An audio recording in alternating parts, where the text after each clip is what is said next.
Esse verão tem sido bem quente e eu sou uma pessoa muito calorenta, então eu sempre percebo quando tem mudança de temperatura, quando está quente, quando está diferente. Eu até fico comparando os ar-condicionado quando tem no lugar, falo assim, esse aqui é mais forte, esse aqui tem um lugar que está bem embaixo de onde cai o vento. E daí são coisas que a gente presta atenção quando a gente sente, né, fazer diferença, né? Tem gente que é o contrário, né? Sente muito frio, então pensa a mesma coisa, né? Aqui tem vento, então não ficar aqui, ou o ar-condicionado bate ou não. Mas enfim, por conta dessas coisas, tem um item na minha casa que eu presto muita atenção, o ventilador. Quando eu vou dormir, eu prefiro deixar o ventilador ventando na minha cara para eu sentir menos calor durante a noite. Mas eu notei com o tempo que ele começou a ficar um pouco mais fraco. Não está ventando tanto quanto ele ventava antigamente. E eu comecei a pensar, acho que está quebrado, está meio ruim sem o ventilador, mas eu insisti em usar. Pensei, se ele não está rodando tanto assim, se eu ligar no máximo e depois diminuir um pouquinho, ele começa a pegar tranco. Ou se eu der um tapinha assim na hélice, vai funcionar. E foi indo. Eu fui insistindo e está dando para funcionar. E foi mantendo. Mas depois eu parei para pensar, né? Nossa, esse tipo de insistência às vezes parece que não faz sentido. Eu poderia comprar outro ventilador, eu poderia trocar pelo ventilador que eu tenho no meu escritório, que está funcionando bem, aí eu utilizaria aquele. Teriam outras soluções, mas a minha insistência é mais, às vezes, porque eu quero continuar as coisas do jeito que elas estão, do que talvez porque seja uma solução boa, solução melhor, por mais que talvez o ventilador pareça estar quebrado. E eu percebi que esse tipo de insistência cega parece bastante de bebê, né? Agora vocês vão ver quando o Vitória e o Darcy sempre pregam, eles falam do Noãzinho, então eu vou pegar emprestado também, para ilustrar. Os bebês, eles têm uma certa insistência que é meio cega por conta da idade também, eles ainda não sabem discernir quando pedir mais, quando não correr atrás de alguma coisa. E quando ele quer brincar com alguma coisa, ou quando ele quer a mãe dele, ele vai pedir e pedir e pedir, e se ele não receber, ele vai ficar triste, ele vai insistir, porque ele não sabe necessariamente se as circunstâncias são boas para aquilo. Se talvez a mãe dele está ocupada, ele vai chamar pela mãe dele, não vai receber e não vai entender, por isso ele vai continuar insistindo. Nem sempre faz sentido insistir, mas às vezes a gente insiste quando a gente não entende alguma coisa.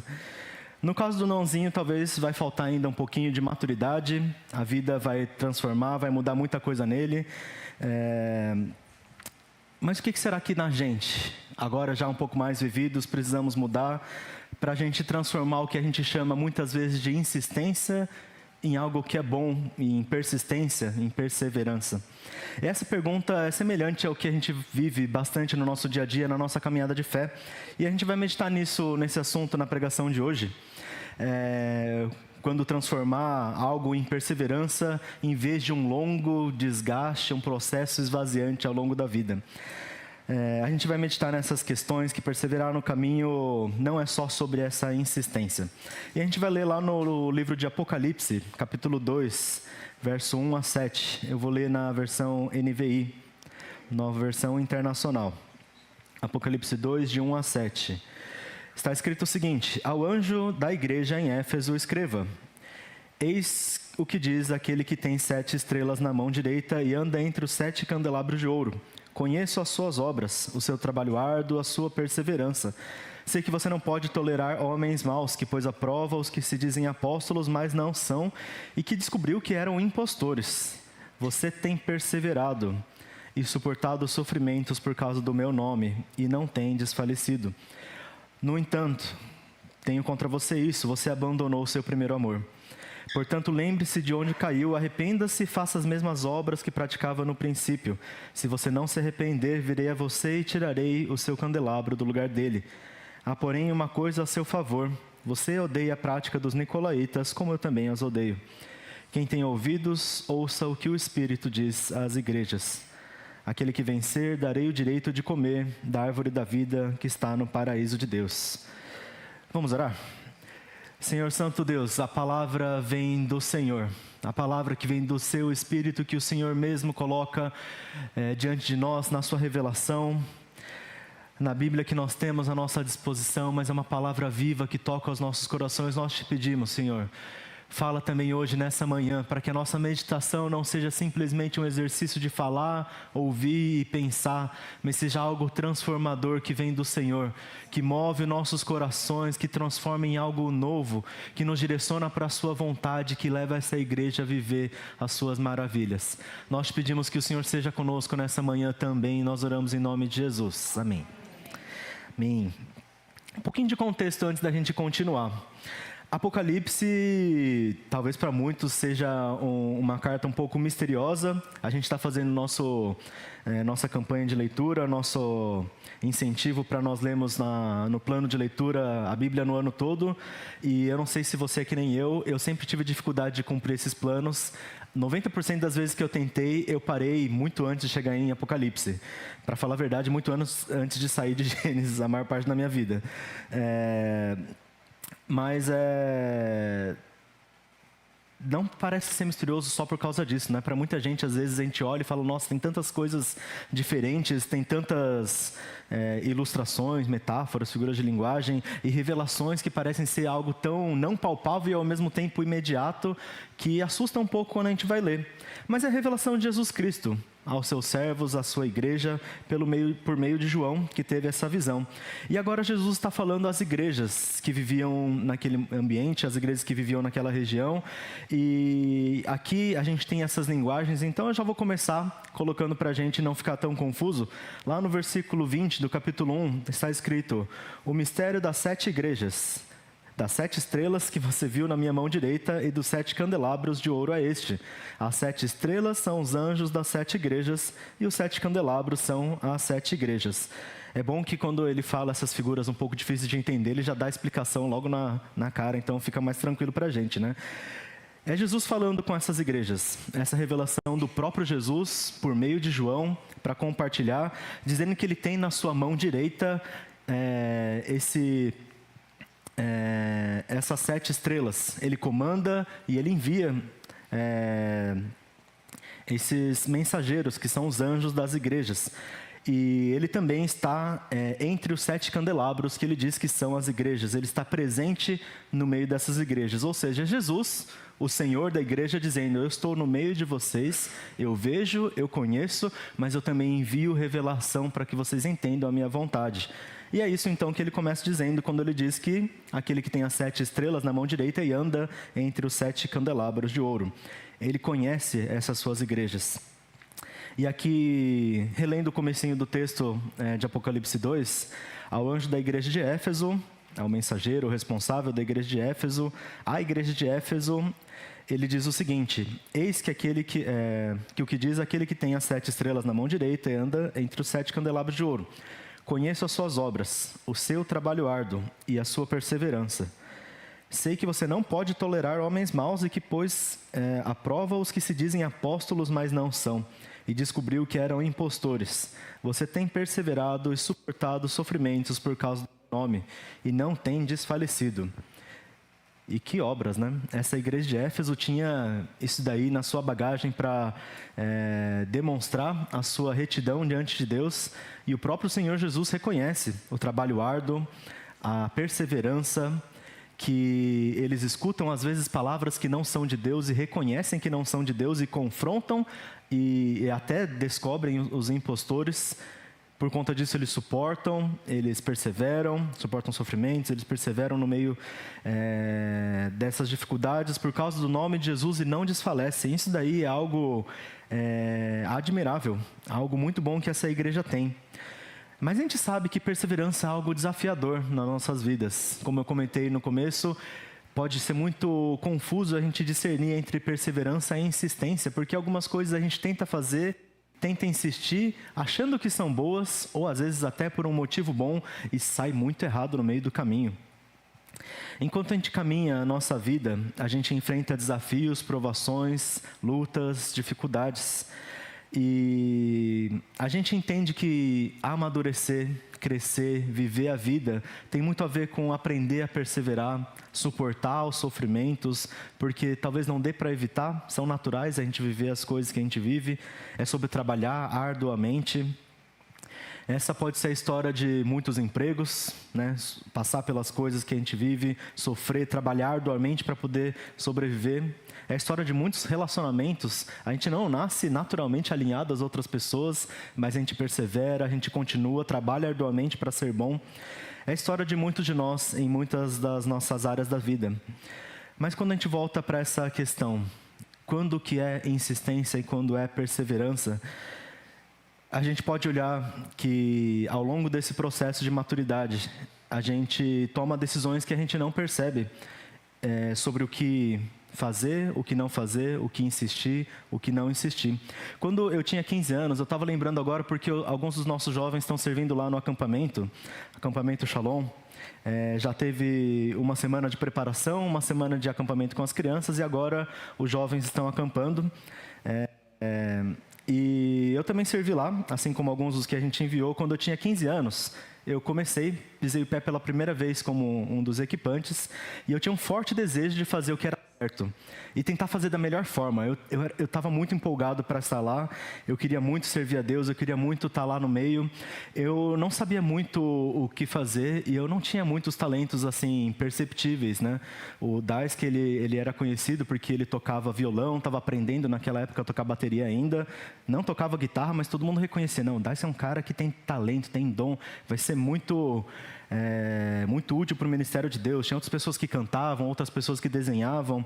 E eu pensei, bom, eu tenho minha força de vontade aqui, eu vou me esforçar ao máximo, eu vou fazer o meu melhor. Não tenho muitos talentos, mas eu coloquei então essa minha intensidade em jogo para tentar fazer as coisas. E era muito intenso. Até na hora de varrer o chão, eu pensava assim, eu vou pensar na melhor forma de varrer o chão, porque se a gente varrer do começo ao fim, vai ficar sujeira para trás. Então vamos varrer vários quadradinhos e fazer várias bolinhas de sujeira, porque a gente consegue tirar mais pó. Não, se a gente passar pano, vai ficar melhor ainda. E eu comecei a desenvolver umas teorias assim, e começou a ficar difícil, porque talvez fosse efetivo. Eu acho que se colocar no papel, tiraria mais pó. Mas aí eu pensava, vocês estão fazendo errado, as outras pessoas estavam tentando varrer do começo ao fim, no final não tinha nenhum pó na vassoura, porque eles ficavam puxando o montinho, e o montinho ia ficando para trás, assim, daí eu brigava com o pessoal, e começou a ficar um pouco complicado. Eu comecei a discutir com os outros, e algo que eu insisti muito, que era para ser bom, talvez não estava sendo muito bom. Eu tive outra ideia genial. Eu era uma pessoa muito criativa. O genial foi um pouco irônico, mas criativo era. Eu pensei, eu quero fazer mais coisa para Jesus. Então vamos fazer um negócio super caprichado. E o pessoal falou, mas não dá tempo. Eu falei, não, a gente cria tempo. Eu falei, de noite, assim, você dormir um pouquinho mais tarde, acordar um pouquinho mais cedo. Aí na vez seguinte eu pensei, se eu dormir um pouquinho mais tarde ainda, acordar um pouquinho mais cedo. E chegou uma hora eu pensei assim, dormir 30 minutos não faz sentido. E se eu não dormir, eu vou ter tempo para fazer tudo que eu preciso fazer. E eu comecei a insistir em varar as noites para trabalhar mais. Às vezes eu dormia de 2 a 7 horas na semana, e isso fez muito mal para a minha saúde. A primeira conversa que eu tive com o pastor Joel foi...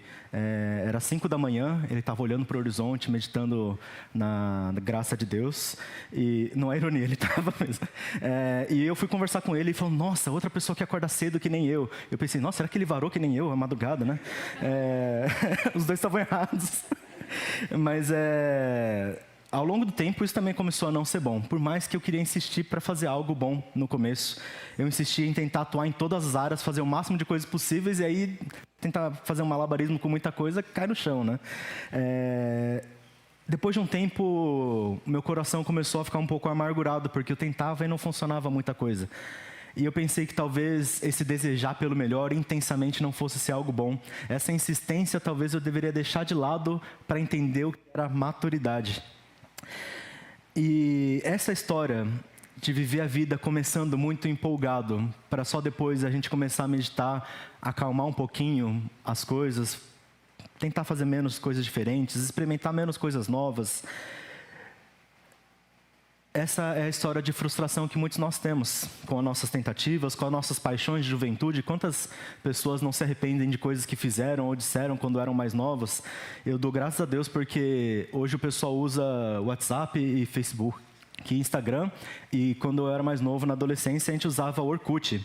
E as coisas que eu colocava lá, achando que era super legal, não era legal. E eu fico com muita vergonha daquilo. Ainda bem que o Orkut foi deletado e nada do meu histórico de vergonha do passado ficou registrado. A gente pensa muita coisa sobre a nossa juventude como coisas que a gente precisa tirar, porque eram insistências que não eram boas. E essa vida na igreja pode ser complicada também, porque se eu tirar toda essas coisas, por exemplo, no meu serviço ministerial, se eu não tiver as ideias de tentar fazer mais, de tentar fazer de um jeito que funcione melhor, eu não vou ter nada para oferecer. Eu vou retirar tudo e eu vou simplesmente ser uma pessoa vazia e cinza, que não tem mais essa empolgação. A maturidade, para muitos de nós, pode parecer dessa forma. Servir na igreja começa empolgante, depois vai ficando cansativo. Nossa, todos os domingos a gente chega 2 horas de preparação, 1 hora de culto e começa a ficar cansado. Por que eu estou fazendo isso? Ou a gente tem outras frustrações, né? Conflitos com pessoas, relacionamentos, outras coisas. E a gente começa a pensar que dores e problemas são motivo da gente parar de tentar fazer da forma como a gente fazia. E não está de todo errado, porque da forma como a gente fazia, se gerava resultados ruins, não é bom. Mas parar de fazer é algo complicado.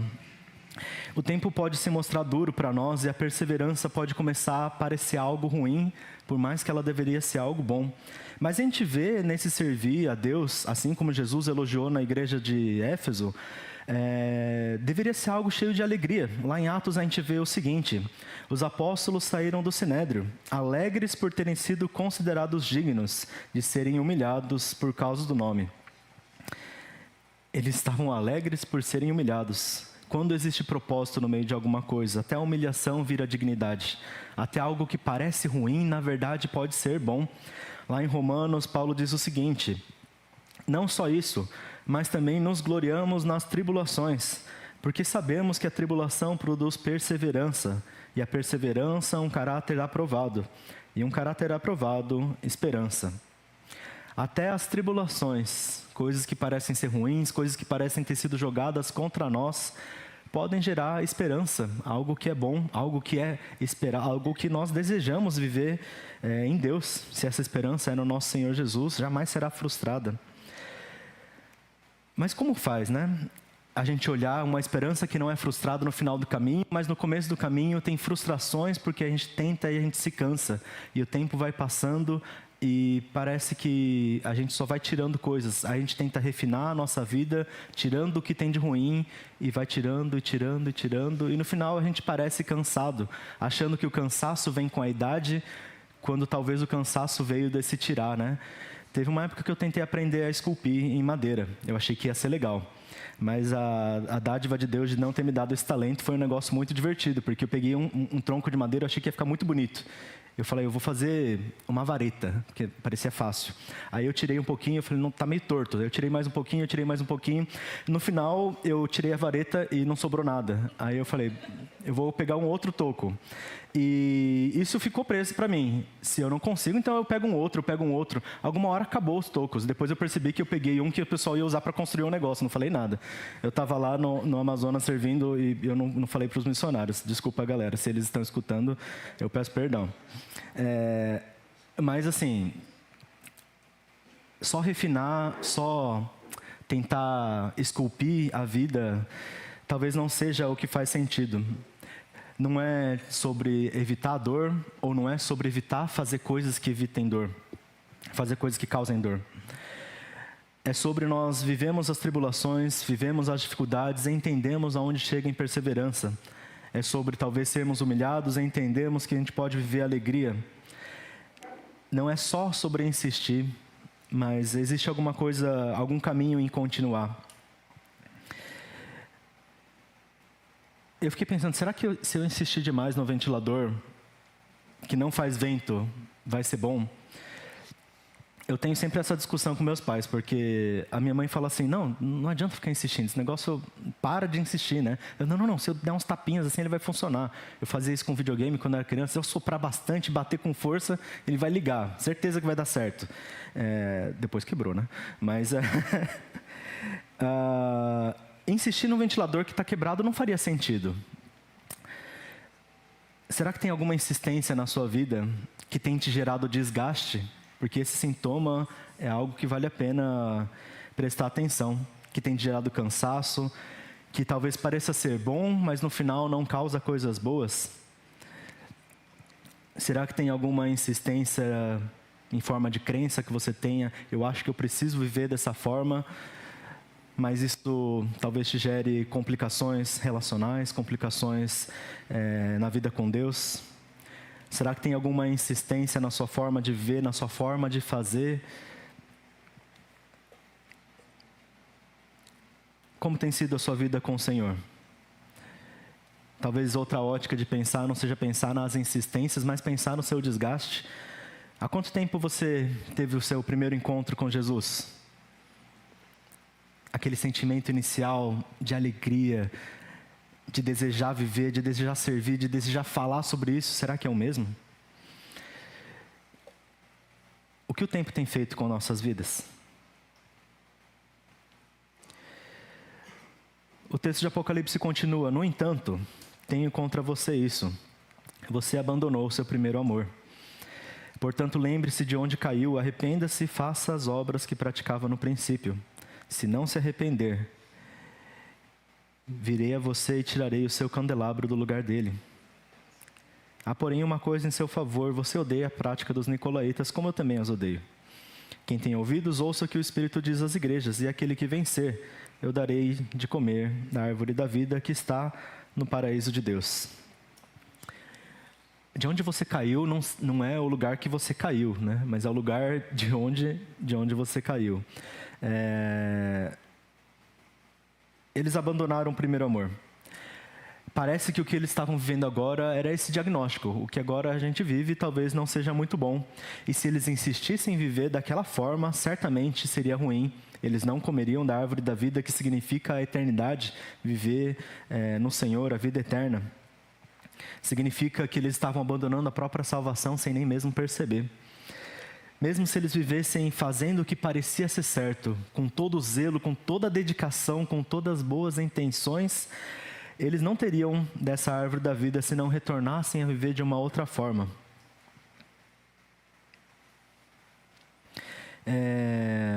Outro dia eu estava assistindo um desenho junto com a nossa irmã Emily, o noivo dela, o Zezeu. E esse desenho eu assisti quando ele foi lançado muitos anos atrás, acho que foi uns 12 anos atrás. Aliás, 12 não, 15 anos atrás começou, depois continuou até 12 anos atrás. E isso me trazia muitas memórias, porque na época que eu assisti, eu tinha a idade dos personagens. Eu falava assim, nossa, isso daqui acontece comigo, e mexia muito comigo. E trouxe muitas memórias para a Emily também, porque ela assistiu quando ela era criancinha. Então foi uma das primeiras coisas, desenhos animados que empolgava, assim, então ficou nostálgico. O Zezeu nunca tinha assistido. Ele falou assim, nossa, que negócio... animação feia, né? Antiga, meio sem graça. Essas piadinhas não são tão engraçadas, né? Eu sou adulto.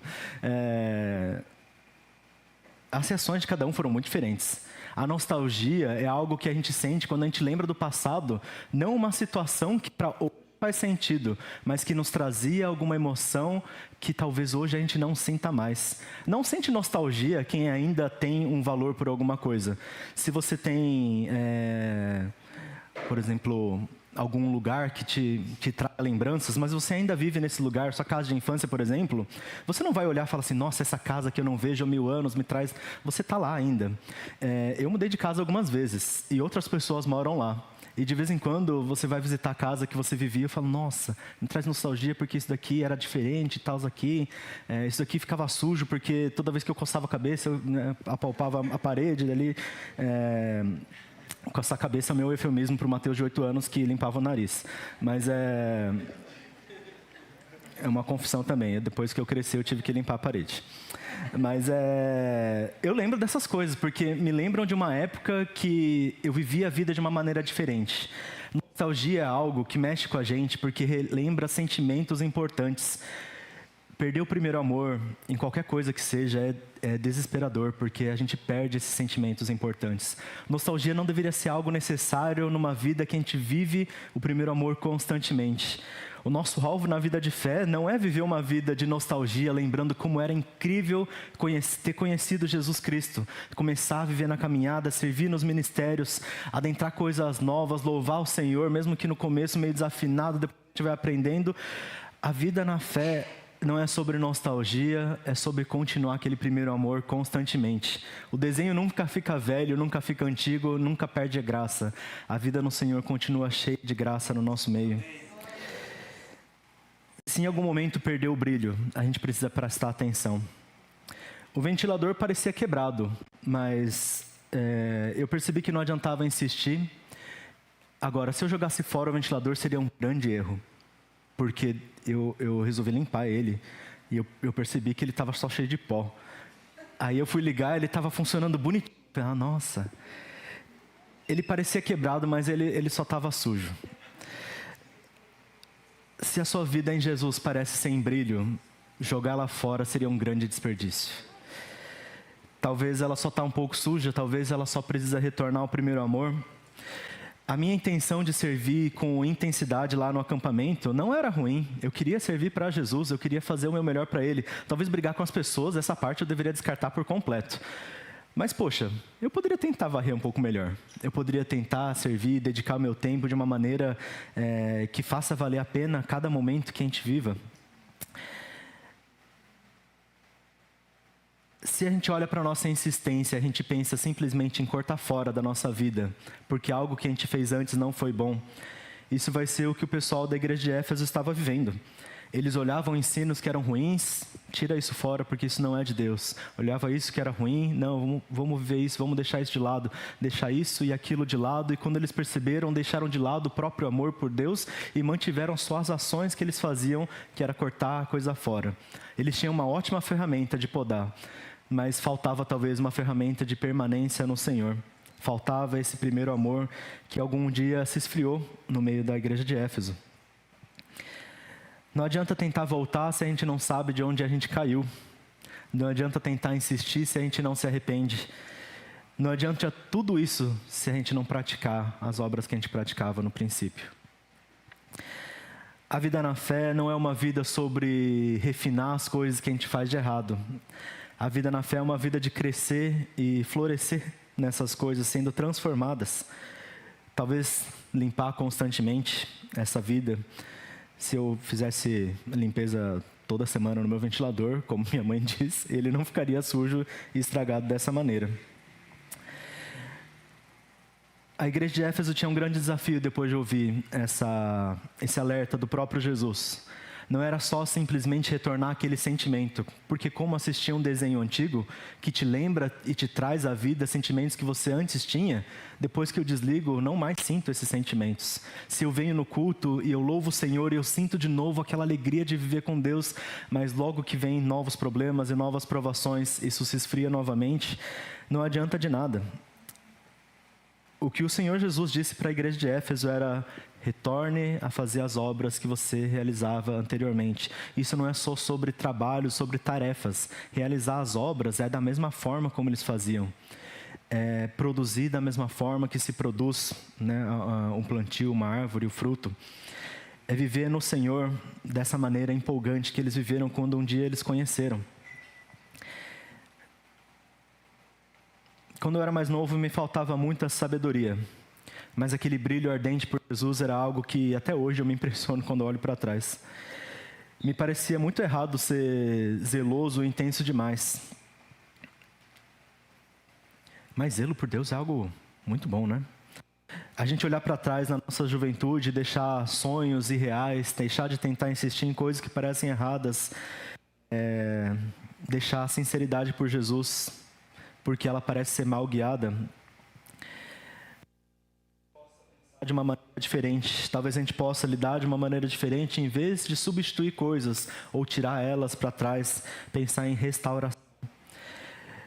Jesus Cristo é um Deus que cura, é alguém que vem em nossa direção, que salva. E isso não se refere só sobre o começo da nossa caminhada, que a gente precisava de uma transformação de uma vida de pecado para entrar numa nova vida, restauração é contínua. Nós podemos continuar dependendo do nosso Senhor Jesus, ter nossos corações de novo cheios de empolgação, cheio de ardor, cheio de vontade de viver no Senhor. A leitura da palavra talvez pareça cansativa se a gente continuar dia após dia e tentar voltar do começo, talvez não vai ajudar. Tentar novamente no ano que vem só por insistência não vai ser bom. Mas desistir só porque é difícil também é algo que a gente não precisa fazer. Nós podemos confiar no nosso Senhor, clamar a Ele, pedir que Ele retorne esse primeiro amor que nós um dia sentimos. Pedro, ele passou por essa restauração. Pedro é alguém que era muito insistente também em fazer o que ele achava que era bom. Ele tomava atitudes às vezes sem pensar muito por Jesus, e por Jesus às vezes ele falava besteira, fazia coisas que não eram boas, e depois que Jesus foi crucificado, ele perdeu toda a sua perspectiva, ficou desorientado. E naquele famoso texto lá em João, da restauração de Pedro, nós lemos o seguinte: depois de comerem, Jesus perguntou a Simão Pedro: Simão, filho de João, você me ama mais do que esses? E ele disse: sim, Senhor, tu sabes que te amo. E Jesus disse: cuide dos meus cordeiros. Jesus perguntou isso 3 vezes para Pedro, e Pedro, talvez por não ter entendido naquele momento, repetiu um pouco entristecido. Mas Jesus estava afirmando 3 vezes o que antes 3 vezes ele tinha negado. Teve a oportunidade agora de reafirmar essas palavras. O nosso desejo de viver por Jesus pode estar desorientado na nossa vida aqui. Nós vemos talvez ter perdido um pouco do brilho, ter perdido um pouco das forças, ter perdido um pouco das nossas energias, da nossa disposição. Mas nós podemos reafirmar ao nosso Senhor Jesus. Assim como tem casais que fazem uma reafirmação de votos, uma cerimônia, não porque perdeu o vencimento, mas porque verbalizar é algo que faz diferença no coração, nós também podemos diante do nosso Senhor. Nossas orações não precisam ser simplesmente sobre corrigir os nossos erros, por mais que sim, a gente confessa nossos pecados e pede, clama ao Senhor que Ele transforme nossas vidas, mas também pode ser sobre restaurar. Não restaurar algo que a gente olha no passado como alvo, mas algo que no passado a gente já sentiu, portanto, Deus pode fazer novamente hoje e amanhã e continuamente. Essa igreja já passou por das mais diversas crises e dificuldades, e hoje a gente está passando por algo em termos de espaço físico que constantemente deixa a gente confuso sobre como fazer e como lidar. Porque tem questões financeiras, tem questões de governo, de planta, até de cadeiras, né? Será que a gente vai ter o suficiente para caber no nosso espaço? A gente sempre vai enfrentar problemas diferentes. E eu confesso que ao longo eu só participei por 5 anos. Teve gente nessa igreja que teve nessa conversa por muito mais. Eu fiquei cansado, eu fiquei, nossa, será que a gente vai conseguir chegar em algum lugar? Talvez a minha empolgação sobre expandir o espaço não era a mesma. Mas no começo desse ano eu senti muito a direção de Deus de abraçar as oportunidades, as coisas que Ele coloca na minha vida, não como problemas, mas olhando elas como oportunidades diante do Senhor. A questão não é um problema que a gente tem para expandir o nosso templo. A questão é uma oportunidade de a gente ter mais espaço para abraçar mais irmãos, compartilhar do Evangelho com um espaço hábil de recebê-los. É uma alegria, uma empolgação que a gente pode viver, que não está lá atrás de nostalgia, mas está no futuro, nas próximas coisas que Deus tem para fazer no nosso meio. Deus tem coisas maravilhosas para fazer ainda, aqui na Horner Suzano, nesse mundo, na vida de cada um aqui também. Então vamos orar diante do nosso Deus. Talvez você tenha sentido que em algumas partes da sua vida perdeu o brilho, perdeu forças, perdeu disposição.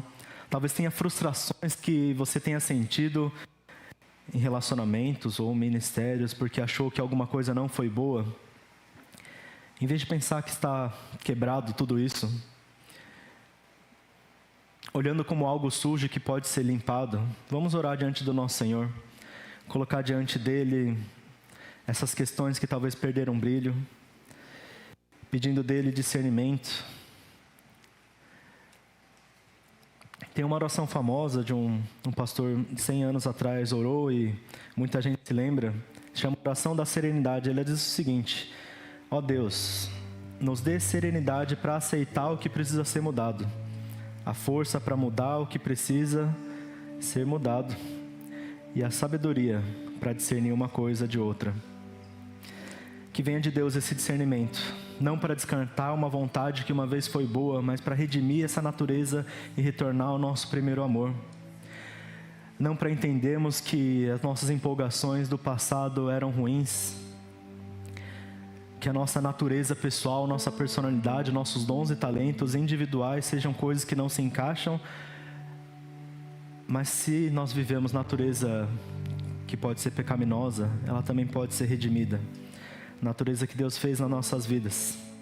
Vamos orar dessa forma então, pedindo por essa serenidade do nosso Senhor, pedindo por essa sabedoria, discernimento, essa empolgação que se renova. O Espírito dele está vivo, está no nosso meio e pode trazer de novo essa alegria de viver no Senhor.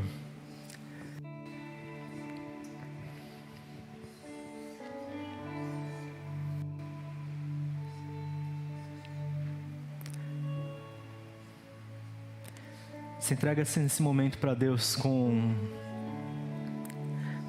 toda a vulnerabilidade diante do Senhor. É Ele que conhece toda a sua vida, seus desafios, a sua empolgação. É Ele que sabe os planos que tem para você. E Ele que conhece melhor do que ninguém a restauração que Ele pode fazer.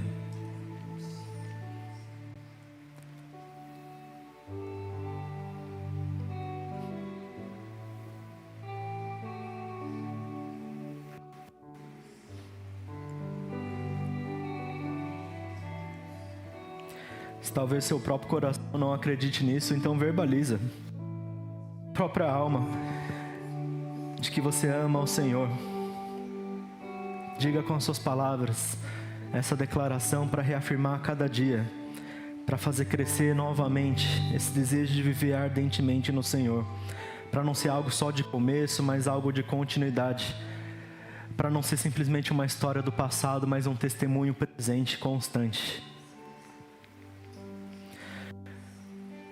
Ó Senhor Santo Deus, nós estamos dispostos diante do Senhor, ansiando para que o Senhor toque em nossas vidas, ansiando para que o Senhor restaure nossos corações, para que nós possamos viver novamente esse amor ardente pelo Senhor. Nas nossas vidas individuais nós possamos Te buscar, meditar na Tua palavra, orar, clamar ao Senhor, interceder pelos nossos irmãos, viver a cada segundo conscientes da Sua presença, conscientes das Suas ações no nosso meio. Que nós possamos meditar na Sua palavra sem nos cansarmos, mas pelo contrário, sermos restaurados, encontrarmos descanso no Senhor, encontrarmos direção na Tua palavra, orientação para nossas vidas, encontrarmos no Senhor propósito nos nossos dias.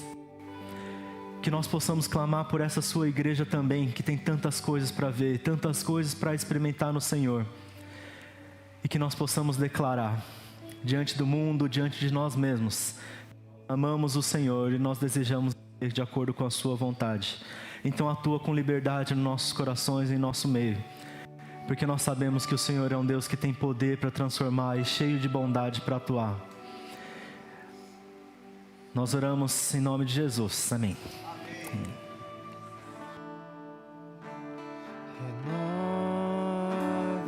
Renova-me, Senhor Jesus. Já não quero ser igual. Renova-me, Senhor Jesus. Põe em mim teu coração, porque tudo que há dentro de mim necessita ser mudado, Senhor, porque tudo que há dentro do meu coração necessita mais de Ti. Renova-me, Senhor Jesus.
Que a graça do nosso Senhor Jesus Cristo, o amor de Deus nosso Pai, comunhão no seu Santo Espírito sejam com cada um de nós, a Igreja de Cristo que o ama verdadeiramente, hoje e para sempre. Amém.